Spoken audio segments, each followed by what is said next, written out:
হে everyone, আসসালামু আলাইকুম and welcome back to my new another ব্লগে। আজকে আমি চলে আসছি ভাইরাল মিজান ভাইয়ের সেই গরিবের ভাতের হোটেলে। তিনি হচ্ছেন ভাইরাল মিজান ভাই, যিনি বাংলাদেশের একটি জার্সি তার গায়ে পরিধান করে রেখেছেন। আর এই মুরব্বিটা হচ্ছে টিপু সুলতান, যিনি বই লেখে খুবই ফেমাসিটি অর্জন করেছে। তো রাইট নাও এখন আমি আসি আগারগাঁও তালতলা মিজান ভাইয়ের ভাতের হোটেলে। অ্যাকচুয়ালি আজকে আমি মিজান ভাইয়ের ভাতের হোটেলে পেটটা ভরে ভাত খাই। আর ভাইরাল মিজান ভাইয়ের ভাতের হোটেলে কিন্তু নানান ধরনের বিদেশি মানুষও রয়েছে। আর এখানে কিন্তু প্রচুর পরিমাণে ভাত রোস্কান হচ্ছে। আর এই সেই মিজান ভাই, যিনি বাংলাদেশের একটি জার্সি তার গায়ে পরিধান করে রেখেছে। আচ্ছা ভিউয়ার্স, এই গরিবের ভাতের হোটেলে কি কি পাওয়া যায়? আসলে যারা এখানে খেতে আসে তারা কি সবাই গরিব? না, এখানে কিন্তু আগে গরিবরা খেতে আসতো, বাট এখন ভাইরাল মিজান ভাইয়ের ভাতের হোটেলে যারা খেতে আসে তারা কিন্তু গরিব না, সবাই কিন্তু বড় লোক। আর যারা গরিব তারা কিন্তু খেতে পাচ্ছে না, সিরিয়ালি পাচ্ছে না। ভাইরে, আপনি ভাতের হোটেলে খেতে আসবেন, এখানে আপনি বিভিন্ন ধরনের নাটক সিনেমা দেখতে পারবেন, মানে শুটিং এর থালায় আপনি এখানে বাঁচতেই পারবেন। আর ভাইরাল মিজান ভাইয়ের এই মানবিক কাজগুলো খুবই অসাধারণ, আমার কিন্তু নজর কেড়েছে। এই শিশুটি কিন্তু খুবই অসহায় ভুগতেছিল, মিজান ভাইয়ের সাহায্যে কিন্তু সে অনেকটাই এগিয়ে গেল এবং মানুষ কিন্তু এই শিশুটিকে অনেকটা সাহায্য করছে এবং ত্রাণ দিয়েও সাহায্য করতেছে। মিজান ভাইয়ের ভাতের হোটেলে যদি আপনি আসতে হয়, এখানে কিন্তু আপনি অনেক ধরনের হেল্প পাবেন। যেমন আপনি একজন দরিদ্র মানুষ, আপনার সংসার চালানোর মতন কেউ নাই, খুবই হয়তো দরিদ্র, এবং যদি আপনার কেউ হারিয়ে যায় এবং কোনো ভাটপার আপনার সাথে চিটারি করে টাকা নিয়ে পালিয়ে যায় বা আপনার সাথে প্রতারক করে, আপনি কিন্তু এখানে আসে কঠিন একটি বিচার পাবেন এবং সেই ধরনের একটি মন্তব্য প্রকাশ করতে পারবেন আপনার মনের ভাবগুলো। মানে এখানে আপনি আসলে আপনার সমস্যাটা সমাধান হয়ে যাবে ইজি। ভাইরে,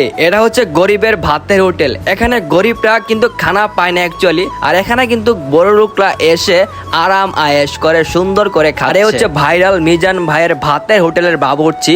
এখানে কিন্তু প্রতিদিন বাবুর্চি চেঞ্জ করা হয়, পরিবর্তন করা হয়।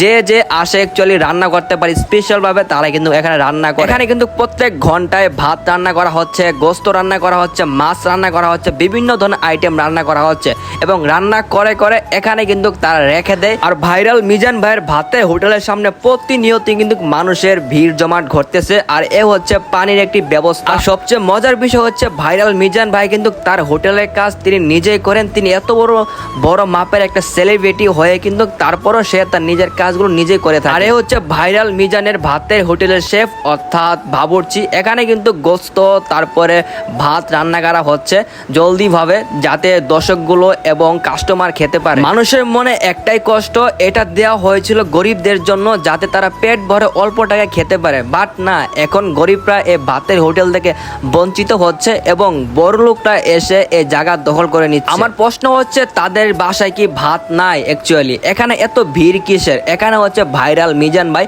সে কিন্তু ইন্টারভিউ দিতে দিতে সে খুবই ক্লান্ত, সে কোথাও গিয়েও শান্তি পাচ্ছে না। মাত্র 100 টাকায় ভাত, তাও আবার 14 বার। মানুষ কিন্তু 14 বার নিতে পারে না, এক প্লেট খেলে যথেষ্ট, এবং নিতে না পারে কিন্তু এখানে প্রচন্ড পরিমাণে ভাত লোসকান হচ্ছে।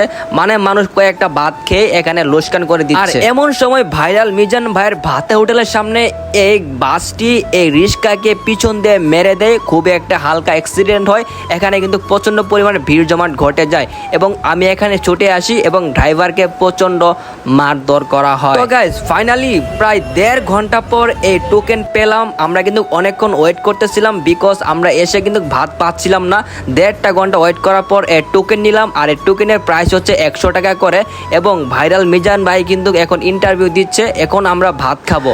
ভাইরে, বাংলাদেশের মধ্যে ভাইরাল হলে একটাই জ্বালা, সে কোথাও গিয়ে শান্তি পায় না। না শান্তি পায় সে তার পার্সোনাল লাইফে, না শান্তি পায় সে বাইরে এসে। অ্যাকচুয়ালি সব দিক থেকে হলুদ সাংবাদিকরা তাকে ঘিরে রেখেছে। আরে এই জায়গাটা হচ্ছে আগারগাঁও তালতলা 337 নাম্বার প্লেয়ার অর্থাৎ ওভারব্রিজ। অলরেডি আমার ভাত নেওয়া শেষ, লম্বা একটা সিরিয়ালে দাঁড়িয়ে আসি কারণ গোস্ত নেওয়ার জন্য, তরকারি নেওয়ার জন্য।